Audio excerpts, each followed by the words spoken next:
He did it.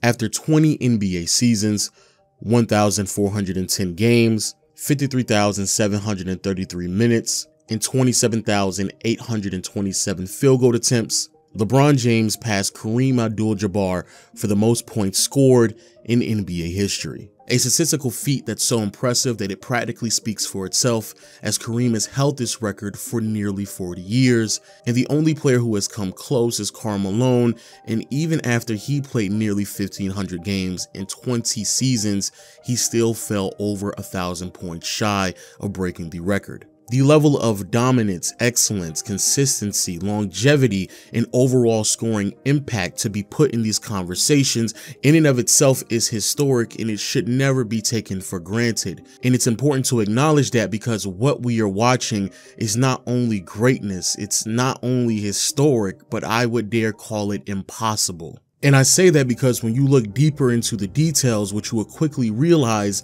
is that what LeBron just accomplished is even more impressive than what you originally thought. First, let's compare LeBron to the only two other players in NBA history to score over 35,000 points, and that's Karl Malone and Kareem Abdul-Jabbar. When doing so, you can quickly see that LeBron broke the record in fewer games and minutes than Kareem and Karl Malone, and even did so in fewer shot attempts in contrast to Kareem. And even though Karl Malone does have fewer shot attempts than LeBron, keep in mind that the scoring gap is roughly 1,500 points. But when it comes to just comparing LeBron to the person who actually held the record for nearly 40 years in Kareem, he was able to break the record in fewer games, minutes, and shot attempts. And as impressive as that is, I have no idea why so many people in the NBA community have a hard time contextualizing this. The foundation of why what LeBron was doing was so impressive could have easily been seen through their points per game average throughout their career. LeBron does have a higher points per game average than both Karl Malone and Kareem. So because his points per game average is higher, it makes a lot of sense that he was able to score more points in fewer games. So now that that is out the way, we can actually focus on the fact that LeBron in year 20, who was clocked in over 1,400 games, has a career average of over 27 points. To put that in context, throughout NBA history, there have only been 6 players who played over 1,000 games and still have a career average of 25 or better. Those 6 players are Kobe, Karl Malone, Oscar Robertson, LeBron James, Wilt Chamberlain, and Michael Jordan. And it's because of this statistical feat is the reason why what LeBron is doing is not only very impressive, but also it would allow him to set the bar so high that I believe no one, and I do mean no one, would come close to catching him. But hey, let's not spend that much time talking about projections and focus on what LeBron actually did, because once more, what he accomplished is way more impressive than what people realize. So we already established that LeBron passed Kareem in fewer games played, minutes, and even shot attempts. And another aspect of this amazing statistical feat is the fact that LeBron passed Kareem while playing in some of the slowest paced seasons in NBA history. Like I stated in my last video, pace is an overlooked concept, and I have no idea why so many people don't bring this up. The higher the pace means that there are more possessions, and the more possessions means that there's more opportunity for someone to score in. And when it comes to LeBron, he is at a severe disadvantage in contrast to Kareem. On your screen are the 30 fastest paced seasons in the NBA over the past 60 years. And now, all the seasons that are highlighted are the ones in which Kareem played in. Yes, Kareem played in 20 of the 30 years. Now, when it comes to LeBron, how many did he play in? Only 3. And what makes it even worse, in 2 of those 3 seasons, LeBron didn't even play that many games because in 2019, he dealt with an injury, and in 2020, it was a shortened season due to COVID. Variables that are outside of his control, so he couldn't even fully take advantage of faster paced seasons. So now let's look at the other side of the spectrum. On your screen are the 30 slowest paced seasons in the NBA over the past 30 years, and now the ones that are highlighted are the ones in which Kareem played in. And as you can clearly see, none of them are highlighted.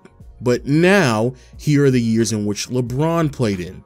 16 of the 30 slowest paced seasons that LeBron had to play in. Objectively speaking, due to the variables outside of his control, LeBron being able to score this amount of points at this stage of his career is more difficult than what Kareem had to do. Now, I can already hear people in the comment section tell me how Kareem didn't have the privilege to play with a three-point line. Matter of fact, I've already heard this talking point from quite a few people. Kareem's point total will be more impressive than LeBron's final point total, period, stop. Because LeBron James has made 2,207 three-point shots. The three-point shot wasn't available for the far majority of Kareem's career. Sorry, I'm laughing because when you make a statement like this, it's almost as if like you don't understand how math works. A, the idea that Kareem Abdul-Jabbar would be a volume three-point shooter is hilarious, pure comedy. B, and I know this is going to be very difficult concept for you to grasp, but if Kareem was hypothetically a volume three-point shooter, more than likely he would actually score fewer points. If we were to take Kareem's career averages and kept them the same across the board, field goal and free throw attempts, the percentages on his two-pointers and free throws, everything is the same. The only thing we decided to do is out of his 18 shot attempts, 4 of them were three-pointers. And of those 4 three-pointers, he was converting them at a 35% clip. Mind you, this would make Kareem a better three-point shooter than LeBron, and yet he would still end his career with a lower point per game average. The reason for this is because Kareem was so prolific on his two-point shots that the only way that it would be justifiable for him to shoot threes at any volume is if he was able to convert his three-pointers at a 38% clip or higher. Which again is just math, and I cannot believe I have to explain this to people.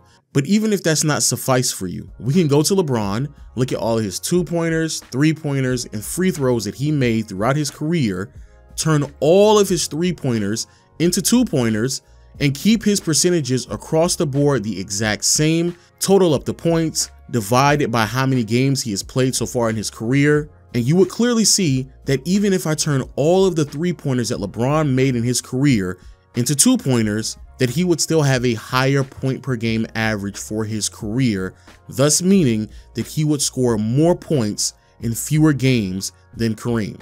So how exactly is it possible that LeBron was able to do this if the three-point line is irrelevant? Well, A, we have free throws. Kareem really wasn't a free throw shooter when you compare him to the other 6 players who recorded over 30,000 points throughout their career. The captain is towards the bottom of the list when it comes to both free throws attempted and made. But just before people overreact to this, LeBron is also towards the bottom of the list, or roughly right in the middle, in both free throw attempts and made as well. However, a much bigger factor is just the consistent longevity of LeBron when it comes to this scoring production. See, LeBron was not the quickest player to 10, 20, or even 30,000 points. However, at some point in all of those players' careers, they started to see a steep regression in their scoring production, but for LeBron, that hasn't hit yet. LeBron is by far averaging the most points that we've ever seen anyone in year 18, 19, or 20. KD, Michael Jordan, and LeBron are the only 3 players in NBA history to average 20 points or better in every single season of their careers.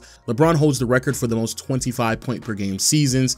He also holds the record for the most 20 and 25 point games in NBA history, and is only a few more outings away for holding the most 30 point games, coming up second to only Michael Jordan. But possibly the most remarkable scoring feat from LeBron is that he holds the record for the most 10-point consecutive games in regular season history with 1,140 games. This means that the last time that LeBron has scored under 10 points in a regular season game dates all the way back to January 5th, 2007. So because of that level of consistent production in the last 2 to 3 years, what normally would end up happening to some of his competitors in terms of their scoring production, they would have years where they would produce 14, 15, or 20 points, similar to what we saw from Kareem in the last 3 years of his career. And because of that, what took Kareem over 200 games to produce in the last 3 years of his career, LeBron is producing similar amount of points in half the time.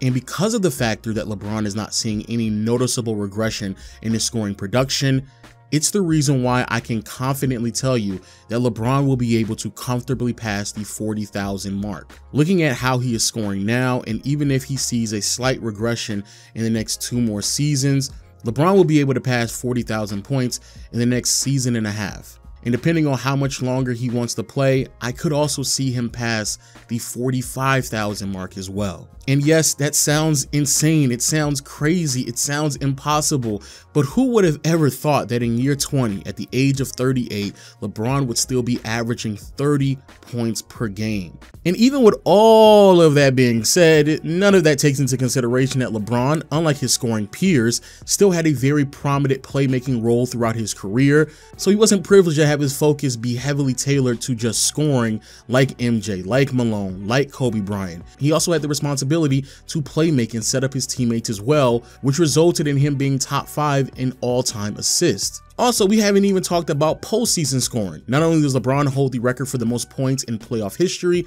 but also when you look at his postseason scoring average, he's top 6 all time, and that's including the ridiculous scoring runs that we've seen from Luka early on in his career. And even for the people who think that this is just a longevity conversation, we can look at the best 7-year stretch of all-time great scorers such as Kobe Bryant, Michael Jordan, Karl Malone, Kareem, and compare them to LeBron. And as you can clearly see, outside of Michael Jordan, because my goodness, MJ, that's ridiculous. But outside of MJ, the difference is not even a 1.5 points. So it doesn't matter if we're talking about at their best or throughout their entire careers. LeBron James should always be in the conversation of being the greatest scorer of all time. But hey, those are just my thoughts. Please let me know what you think about the video in the comment section below. I want to give a huge shout out to LeBron James. It has been a privilege to watch every single meaningful moment in your career, and I thank you for your greatness. Also, for the people out there who want to see my thoughts on all the trades and transactions that have happened over the past week, go check out my second channel. Link is in the description. A lot of my more reactionary takes are over there. I will be uploading a Brooklyn Nets video on this channel as well in the next upcoming days. So as always, make sure you hit the subscribe button and notification bell. And until next time, I'll see you all later. Peace.